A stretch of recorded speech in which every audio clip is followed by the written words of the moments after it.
ဒီတစ်ခေါက်တော့ခေတ်ပေါ်ကင်မရာနည်းပညာတွေကဘယ်ဟာတွေကတော့ဒါ marketing အသုံးနှုန်းနေနဲ့လိုတာထက်ပိုနေပြီးတော့ဘယ်ဟာတွေကကျွန်တော်တို့အတွက်တကယ်လိုအပ်တယ်လဲဆိုတဲ့အကြောင်းကျွန်တော်ပြောအောင်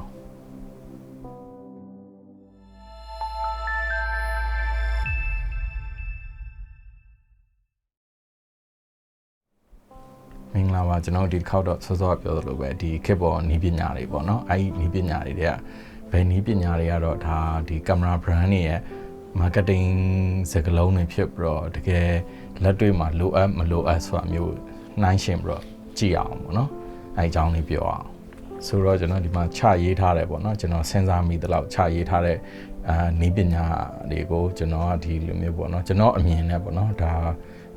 မှတ်ချက်ပေးမှာပေါ့နော် rating ပေးမှာပေါ့နော်ဒါ overrated လားဒါမှမဟုတ် underrated လားဒါမှမဟုတ်ဒါဟိုအခြေအနေပေါ်မူတည်လားပေါ့နော်အဲ၃မျိုးနဲ့စပြီးတော့ဒါအဲ့လိုမျိုးဒါမှတ်ချက်ပေးမှာပေါ့နော်ဆိုတော့ပထမဆုံးမှတ်ချက်မပေးခင်ဒီအကြောင်းအရာတွေအကုန်လုံးကဒါ subjective လို့ခေါ်တဲ့လူတူတယောက်ပေါ်မှာမူတည်တာပေါ့နော်အဲ့လိုမျိုးတူတယောက်ပေါ်မှာမူတည်တဲ့အယူဆဖြစ်တယ်ဒါအမြဲမှန်တယ်လို့တော့ယူဆလို့မရဘူးပေါ့နော်ဒါကျွန်တော်တို့ကမလိုအပ်တဲ့နည်းပညာဆိုရင်မိတ်ဆွေတို့အတွက်လိုအပ်တဲ့နည်းပညာဖြစ်ကောင်းဖြစ်နေနိုင်တယ်ပေါ့နော်အဲဒီဟာလေးကိုတော့သတိထားပေးပါပေါ့နော်နောက်တစ်ခုကကျွန်တော်ရဲ့ background လည်းသိဖို့လိုတာပေါ့နော်ကျွန်တော်အနေနဲ့ကတော့ဒါကကျွန်တော်ကဒီ classically trained photographer ပေါ့နော်မှတ်တမ်းဓာတ်ပုံရိုက်တဲ့သူနောက်ပြီးတော့ဒါ production အရင်ကလုပ်တယ်ပေါ့နော်ဒါအဓိကတော့ documentary ဒီသတင်းတွေအဲ့လိုအမျိုး video production လုပ်တယ်ပေါ့နော်ဆိုတော့ကျွန်တော်အနေနဲ့ကတော့ဒါ classic ဒါ old school ဆရာတွေဆီကသင်ခဲ့ရတဲ့နည်းဖြစ်တဲ့အတွက်ကျွန်တော်ကတော့ old school ပုံစံသွားတဲ့အတွက်တချို့နည်းပညာတွေကကျွန်တော်တို့ကတော့မလိုအပ်ဘူးပေါ့နော်အဲ့လိုမျိုးဒါအရင် overrated ဖြစ်နေနိုင်တယ်ပေါ့နော်ဒါမဲ့ဒါမိတ်ဆွေတို့အတွက်စောစောပြောသလိုပဲလိုရင်တော့လိုပါပေါ့နော်ဒီအချက်ကလေးတွေကိုတော့ဒီမှာစောင်းနဲ့ချရေးထားတယ်ပေါ့နော်ဒါတစ်ချက်ချင်းမေ့တော့မှဆိုလို့ကြည့်အောင်ပေါ့နော်ပထမဆုံးကတော့ LED ပေါ့နော် LUT LED lookup table လို့ခေါ်တယ်နောက်ဒီကျွန်တော်ဒီဒါဓာတ်ပုံကင်မရာဒါ Fuji film ကင်မရာမျိုးမှာဆိုရင် recipe ပေါ့နော် film recipe ပေါ့အဲ့လိုဟာမျိုးတွေဆိုရင်တော့ကျွန်တော်အနေနဲ့ကတော့ overrated လို့ခေါ်ချင်တယ်ပေါ့နော်ဒါဟိုမလိုအပ်ဘူးပေါ့နော်ဒီဟာတွေအကုန်လုံးကဒါ in camera မှာပေါ်နေတာမျိုးအဲ့လိုမျိုးဟိုတကယ်ဒီ SOOC လို့လည်းတချို့ကပြောကြတာပေါ့နော် straight out of camera ပုံအလှတွေအဲ့လိုမျိုးဒါဟိုကြွားနေတဲ့အခါမျိုးကြရင်ဒါကင်မရာထဲမှာတင်ကို film recipe film simulation နေနဲ့ရိုက်ကြတဲ့သူတွေလည်းရှိတယ်တချို့ကင်မရာတွေက LED ခါတဲ့အုပ်ပေးလိုက်တဲ့ကင်မရာမျိုးတွေရှိတယ်ဗီဒီယိုကင်မရာမှာဆိုရင် LED တွေပါတယ်ပေါ့နော်အဲ့လိုပုံစံမျိုးပေါ့နော်ကျွန်တော်အနေနဲ့ကတော့ဒါတွေကမလိုအပ်ဘူးပေါ့နော်မလိုအပ်ဘူးဆိုတာကကိုယ်ကင်မရာအရင်ဒီလွန်ခဲ့တဲ့10နှစ်လောက်ကဒါ OD DSLR ကင်မရာဖြစ်ရင်လည်းဘာမှမဖြစ်ဘူးကျွန်တော်တို့ကဒါ Lightroom တို့ဘာလို့မှဒီ preset တွေကပြန်အုပ်လို့ရတယ်ပေါ့နော်ပြီးတော့ကိုယ်စိတ်ကြိုက်ပြန်ပြင်လို့ရတယ်ဆိုတော့ဒီနည်းပညာအရင်တော့ဟိုဘယ်လိုပြောမလဲမရှိမဖြစ်လို့တဲ့နည်းပညာမျိုးတော့မဟုတ်ဘူးပေါ့နော်ဆိုတော့ကျွန်တော် post production မှာအဲ့လိုမျိုးပြန်ပြင်လို့ရတယ်ဗီဒီယိုမှာပဲဖြစ်ဖြစ်ဆိုတော့ LED ကတော့အရင်အရေးမကြီးဘူးပေါ့နော်ဒါဒုတိယတစ်ခုကတော့ဒါgimbal ပေါ့နော် gimbal ကျွန်တော်တို့က gimbal ဆိုရင်ကျွန်တော်တို့ production ဆိုရင်လည်းအရင်က gimbal သုံးတယ်ပေါ့နော်ကျွန်တော်တို့ဒီမြန်မာပြည်ရန်ကုန်မှာဆိုရင် gimbal အစောဆုံးသုံးတဲ့ production တွေလည်းတောင်ပါလောက်တယ်ပေါ့နော်ဘာလို့ဆိုတော့ကျွန်တော်သုံးတဲ့အချိန်မှာတိတ်မတွေ့ရသေးဘူးအဲဒီတော့ကျွန်တော်ဒီ documentary ဒီလို event production တွေမှာ gimbal သုံးတယ်ဒါပေမဲ့ gimbal ကိုလည်းကျွန်တော်ကတော့ overrated လို့ပဲပြောချင်တယ်ပေါ့နော်အရင်လိုတာထက်ပိုတဲ့နည်းပညာပေါ့နော်ဒီနေ့ခေတ်မှာဆိုရင်တော့ gimbal အသုံးကမလိုအပ်ဖဲနဲ့တော့အများကြီးသုံးနေတာတွေ့ရတယ်လို့ကျွန်တော်အနေနဲ့ယူဆရတယ်ပေါ့နော်ဒီ event ရိုက်တဲ့သူတွေတို့နောက်ဒီ wedding တို့ဘာတို့မှာဆိုရင်မျက်စိနောက်ဆရာကောင်းတယ်လို့တော့ကျွန်တော်အနေနဲ့တော့ထင်တယ်ပေါ့နော်ဒီ gimbal ကြီးကင်ပြီးတော့ဒီ main ဒီဒါ event မှာဟိုပြေးဒီပြေးဟိုဘယ်လိုပြောမလဲအဲ့လိုမျိုးထက်ဆိုင်ကျွန်တော်အနေနဲ့ကတော့ဒါဒီ stable ဖြစ်တဲ့ကင်မရာမျိုးနဲ့ shoot down 3-4 ခုကရိုက်တဲ့ကင်မရာစီကနေတလှည့်စီဖြတ်ကတ် edit လုပ်သွားရင်တော့ပိုကောင်းမယ်လို့ထင်တယ်ပေါ့နော် gimbal ကပုံမှန်အဖြစ်တော့ကျွန်တော် gimbal သုံးနေဆိုရင်လည်းဒါဟိုကျွန်တော် studio မှာတော့ gimbal 2 ခုရှိတယ်ပေါ့နော်ဒီကင်မရာအသေးအတွက်ပဲဒါပေမဲ့တကယ်ဒီ heavy ကြော်ညာ production ကြရင်ကျွန်တော်ဒီ ဒါ Ronin ဒီအကြီးပေါ့နော်ဒီကင်မရာအကြီးနိုင်တဲ့ဟာမျိုးဆိုငှားသုံးတယ်ပေါ့နော်ဒါပေမဲ့ကျွန်တော်သုံးမဲ့အခါတိုင်းကျွန်တော်တို့က gimbal အတွက်ဆိုရင်ဒါ motivated ဖြစ်တဲ့ movement လိုချင်မှသာသုံးတယ်မဟုတ်ရင်တော့ကျွန်တော်တို့ကများသောအားဖြင့်ဒါ90%တော့ကကျွန်တော်တို့ကဒီ tripod နဲ့ပဲ stable shot တွေကို angle ပြောင်းပြီးတော့ storytelling ကောင်းကောင်းနဲ့သွားတာမျိုးပဲရှိတယ်ပေါ့နော်နောက်ပြီးတော့ကျွန်တော်အနေနဲ့ကတော့ဒီ camera movement လို့ရင် gimbal ထက်ဆိုင်အများနဲ့စဉ်းစားတာ jig နဲ့ grain ပေါ့နော်နောက် slider လို့ဟာမျိုးအဲ့လို movement တွေကိုကျွန်တော်ပို့ကြိုက်တယ်ပေါ့နော်ဆိုတော့ overrated ပေါ့နော်ကျွန်တော်အနေနဲ့ကတော့နောက်တစ်ခုကကျွန်တော်ဒီ in camera stabilization ပေါ့နော် in camera stabilization IBIS လို့လည်းခေါ်တယ်ပေါ့နော်အဲ့ဒါလည်းကျွန်တော်အနေနဲ့ overrated လို့ပဲထင်တယ်ဘာဖြစ်လို့လဲဆိုတော့ဒီဟာက consumer camera တွေမှာပဲအတွေ့အများတဲ့ function ပေါ့နော်ဒါဓာတ်ပုံဗီဒီယိုအကုန်ရိုက်လို့ရတဲ့ကင်မရာမျိုးတွေမှာတွေ့ရများတယ်တကယ် professional ကင်မရာတွေမှာ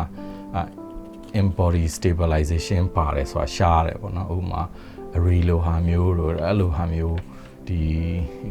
ကင်မရာတကယ် cinema ကင်မရာကြီးတွေမှာလည်းပါတာရှားပါတယ်ပေါ့နော်နောက်တစ်ခုကဒီဓာတ်ပုံမှာရောလိုအပ်သလားလို့မင်းဓာတ်ပုံမှာလည်းကျွန်တော်အနေနဲ့တော့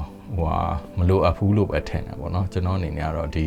ကျွန်တော်တကယ်လို့ဒီရိုင်ရင်းနဲ့တစ်ခုခုကြောင့်ကြောက်လန့်စရာတုံလှုပ်စရာဒါမှမဟုတ်ဒီတိုက်ပွဲဖြစ်နေတာလေရင်ဘုံကျဲသွားလို့လက်တုံပြီးတော့ကျွန်တော်ကိုယ်တိုင်ကြောက်နေရဆိုရင်ကျွန်တော်တုံတဲ့ပုံဝင်လို့ခြင်းတယ်ကျွန်တော်တကယ်ကိုကြောက်လို့တုံနေတဲ့အချိန်မှာပုံကအဲ့လိုမျိုးဝါဒတာကြီးနဲ့အဲ့လိုမျိုးပုံဝင်လို့ခြင်းဥပမာဆိုရင် Robert Capa ရဲ့ဒီ Normandy Beach ကဓာတ်ပုံလိုဟာမျိုးတွေဆိုရင် in camera stabilization နဲ့ရိုက်လို့ရှိရင်ပိုကောင်းသွားမှာပိုပြီးတော့ကြည်တောက်ရှင်းသွားမှာဆိုတော့အယူဆမျိုးပြောလို့ရပြီမှတကယ်တမ်းတော့အဲ့ဒီကင်မရာမျိုးနဲ့ရရင်မှုတော့အဲ့လောက်ရတာတော့အဲ့လောက်ပေးနိုင်တော့မယ်လို့မထင်ဘူးပေါ့နော်ဒါ in camera stabilization ပါရင်တော့ကောင်းတယ်ဒါမှကျွန်တော်သာဆိုရင်တော့ဒီပါတဲ့ကင်မရာဝယ်ပြရင်လည်းကျွန်တော်ပိတ်ထားပြမယ်ပေါ့နော်ကျွန်တော်တော့ဒီကျွန်တော်တုံသွားရင်တုံရတဲ့အကြောင်းရှိလို့တုံတဲ့ဟာမျိုးဖြစ်တာအကြောင်းမို့လို့အဲ့ဒါကြီးကိုအတင်းကြည့်တော့ရှင်းအောင်လိုက်ပြီးတော့ stabilize လုပ်တော့အောင်မလုပ်ချင်ဘူးပေါ့နော်အဲ့လိုပုံစံမျိုးပေါ့နော်ဆိုတော့ကျွန်တော်အနေနဲ့ overrated ပေါ့နော်နောက်တစ်ခုကခုခေတ်မှာနောက်ထပ်ခေတ်စားနေတာကတော့ဒီတော်တော်များများကဒီ CCD sensor လို့ဟာမျိုး digicam လို့ဟာမျိုးတွေပြန်ဝယ်ပြီးတော့ film ရတာရတယ်ဆိုပြီးတော့ဝယ်ကြအမျိုးရှိတယ်ပေါ့နော်အဲ့ဟာကိုလည်းကျွန်တော်ကတော့ overrated မလို့အပ်ဘူးလို့ပဲကျွန်တော်ကတော့ပြောချင်တယ်ပေါ့နော်ဒါ straight out of camera ဆိုတဲ့အယူဆကနေတော်တော်များများလာတာကင်မရာကနေပြီးတော့ဒီထွက်လာတဲ့ပုံကတန်းပြီးတော့ကို film ရတာလေးပေးတယ်ဆိုတော့အယူဆမျိုးကနေလာတယ်ကျွန်တော်ခုခေတ်ကဒီ sensor ရဲ့နည်းပညာတွေအကုန်လုံးက CMOS sensor လို့ခေါ်တယ်အရင် digital ကူးပြောင်းကစား film ကနေ digital ကူးပြောင်းကစားမှာ CCD sensor တွေပေါ်ခဲ့တယ် CCD sensor တွေကဘာကြောင့်ကွယ်ပြောက်သွားလဲဆိုတော့ ISO မှာအဲ့လောက်မကောင်းလို့ပေါ့နော်အားကြောင့်မလို့ဥမာအဖြစ်ဆိုရင် Leica မှာဆိုရင် M8 တို့ M9 တို့ဆိုရင် CCD sensor M9 ဆိုရင်ISO ကအမြင့်ဆုံးက1600ပဲပါတယ်1600 ISO 800လောက်ဆိုရင်ကိုအမုံနေတအားများပြီးတော့သုံးစားလို့မရဘူးပေါ့နော်ဆိုတော့အဲ့လိုမျိုး ISO grain noise တွေပါတာကိုတော်တော်များများ film ရတာပေးတယ်ဆိုပြီးတော့ယူဆကြရပါတော့ကျွန်တော်ကတော့အဲ့လို CCD ကင်မရာအဟောင်းတွေပြန်ဝယ်မဲ့အစားကျွန်တော်အနေနဲ့ကတော့ဒီပိုကောင်းတဲ့ရိုးရိုးကင်မရာကိုပဲဒီ editing ထဲမှာကိုယ့်အကို Lightroom ထဲမှာ Photoshop ထဲမှာဒီ film ဒီ preset တွေနဲ့ဖန်တီးလိုက်တာပိုကောင်းတယ်လို့ပြောချင်တယ်ပေါ့နော်။ဘာဖြစ်လို့လဲဆိုတော့ CCD sensor တွေမှာကများသောအားဖြင့်ပြဿနာရှိတယ်။ sensor ရခပြဿနာမဟုတ်ဘူးပေါ့နော်။ဒီ sensor အပေါ်မှာ layer နောက်ထပ်တစ် layer ပါသေးတယ်။အဲ့ layer က corrosion လို့ခေါ်တဲ့ဒီမျက်စိတိမ်ဖုံးလို့ပဲအဖြူဘက်တွေတစ်ချိန်ကြာရင်ပေါ်လာပြီးတော့အမျိုးကြာရင်သူကအဲ့လိုမျိုးပြန်ပြီးတော့ဒီ service ပို့ရတယ်ပေါ့နော်။အထူးသဖြင့်တော့ like M8 နဲ့ M9 မှာဆိုရင်အဲ့ပြဿနာအရန်ဖြစ်တယ်။ပြန်အဲ့လိုမျိုးပြန်ပြီးတော့အဲ့ဟာကိုဖျောက်ချင်တယ်ဆိုရင်ဂျာမနီကိုပြန်ပို့ရတယ်ပတ်စံတအားကုန်တယ်ဆိုတော့ဒီ digicam တွေမှာလည်းဒီပြဿနာရှိနေမှာပဲပေါ့နော်ဆိုတော့ CCD sensor နဲ့အဲ့လိုမျိုး nostalgic အဲ့လိုမျိုး feeling အဲ့လိုမျိုးပေါ့နော် feeling ပေးရဆိုပြီးတော့အဲ့ကင်မရာဝယ်ဖို့တော့ကျွန်တော်တော့မတိုက်တုံးဘူးဒါ overrated ပဲပေါ့နော်နောက်တစ်ခုက drone ကကျွန်တော်တို့ကခေတ်စားတာတော့10နှစ်လောက်ရှိပြီပေါ့နော်ဒါ10နှစ်လောက်10နှစ်ကျော်လောက်ကိုအဲ့လိုမျိုးရှိခဲ့ပြီပေါ့နော်ဒါကျွန်တော် Phantom 2 3 4အဲ့လိုမျိုးပေါ့နော်အဲ့လိုမျိုး Phantom ကနေပြီးတော့အခု Mavic တို့မျိုးစုံပဲပေါ့နော်ဆိုတော့ drone ကိုဘာကြောင့် overrated လို့ပြောရလဲဆိုရင်တော့ drone ကိုလူတွေကတအားသုံးကြလို့ပေါ့နော်ဒါအများစုက established shot ဆိုရင် drone နဲ့ဖွင့်မှလှတယ်လို့တော့အယူဆမျိုးတွေရှိကြတယ်ပေါ့နော် drone ရှိမှာတော့ဒါပေမဲ့ drone ကဒီနေ့ခေတ်မှာ overrated ဖြစ်တယ်လို့ကျွန်တော်တော့ပြောချင်တယ်ဘာလို့ဆိုတော့ drone ရဲ့ဒီနည်းပညာတွေကအမြဲတိုးတက်နေတာတစ်ခါဝယ်ထားပြီးရင်ဒီနေ့ drone ဝယ်လိုက်တယ်ဆိုရင်နောက်အသစ်ထွက်တာနဲ့ဒီ drone ဝယ်ထားတဲ့ဘူကတန်းပြီးတော့ရှုံးတာပဲပေါ့နော်ရောင်းဖို့လည်းခက်တယ်နောက်တစ်ခုက drone ကဒါနိုင်ငံတော်တော်များများမှာတားမြစ်ထားတဲ့ပစ္စည်းလို့ဖြစ်လာပြီဆိုတော့ဝယ်ထားရင်ငွေအောင်ပြီးတော့ပတ်စံကုန်တာပဲဖတ်တင်တယ်ပေါ့နော်ဒါမတန်ဘူးပေါ့နော်ကျွန်တော်မြန်မာနိုင်ငံမှာဆိုရင် drone အောင်ဟိုရိုက်ကူးရတဲ့တဲဖို့မလွယ်တော့ဘူးတင်တယ်စစ်စေးဂိတ်တွေနဲ့အဲ့လိုမျိုးဆိုတော့နောက်ပြီးတော့ဒီတခြားနိုင်ငံတွေမှာဆိုရင်လည်း drone မပြန်တန်းရနေရတွေကအများကြီးဖြစ်သွားပြီဆိုတော့ drone ကဒီနေ့ခေတ်မှာ overrated ပဲပေါ့နော်နောက်တစ်ခုကတော့ megapixel ပေါ့နော် megapixel များရင်ကောင်းတာလားပေါ့နော်နောက် medium format လိုဟာမျိုးတွေရှိတယ်အဲ့လိုမျိုးပေါ့နော်တဖြည်းဖြည်းနဲ့များလာ megapixel ကိုလည်းကျွန်တော်အနေနဲ့တော့ overrated လို့ပဲပြောချင်တယ်ပေါ့နော်ကျွန်တော်တို့ကဒီfilm kit ကဒီ 35mm ကို scan ဖတ်ထားတဲ့ဟာနဲ့တောင်ကျွန်တော်တို့က billboard လောက် size လိုဟာမျိုးကောင်းကောင်းထုတ်လို့ရတယ်ဆိုတော့ဒီ megapixel ဒီနေ့ခေတ်မှာဒါ40 megapixel 50 100အဲ့လိုမျိုးအများကြီးရှိနေတဲ့အချိန်မှာကင်မရာရွေးတဲ့သူတွေအနေနဲ့ megapixel များရင်ကောင်းမယ်လို့ယူဆမှားတယ်ဆိုတဲ့အကြောင်းပြောချင်တယ်နောက်ပြီးတော့ကိုယ့်အကူပြန်မေးကြည့်ပေါ့နော်ဒီကိုရိုက်ထားတဲ့ပုံတွေကိုဘယ်တော့မှဘယ်လောက် billboard size လောက်ထုတ်ဘူးတလဲပေါ့နော်အဲ့လိုဟာမျိုးပြန်ပြီးတော့မေးကြည့်ရမှာပဲပေါ့နော်ကျွန်တော်ရိုက်ထားတဲ့ဒီပုံတွေမှာဆိုရင်တော့ film နဲ့ရိုက်တဲ့ဟာမျိုးတို့နောက်တခြားဆိုရင်လည်းကျွန်တော်မှာဒီ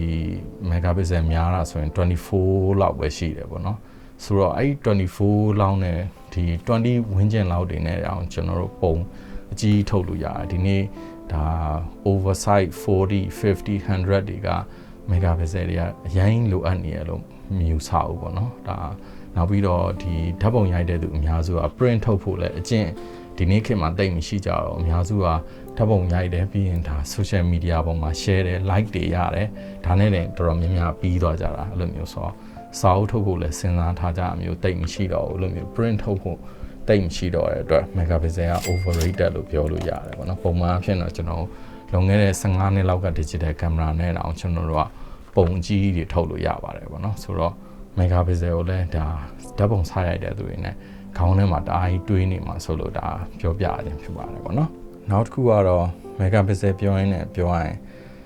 video resolution ပေါ့နော် 6K resolution ပေါ့နော် 6K လိုအပ်ပြီလားဆို 6K ကမလိုအပ်သေးဘူးပေါ့နော် 4K တောင် over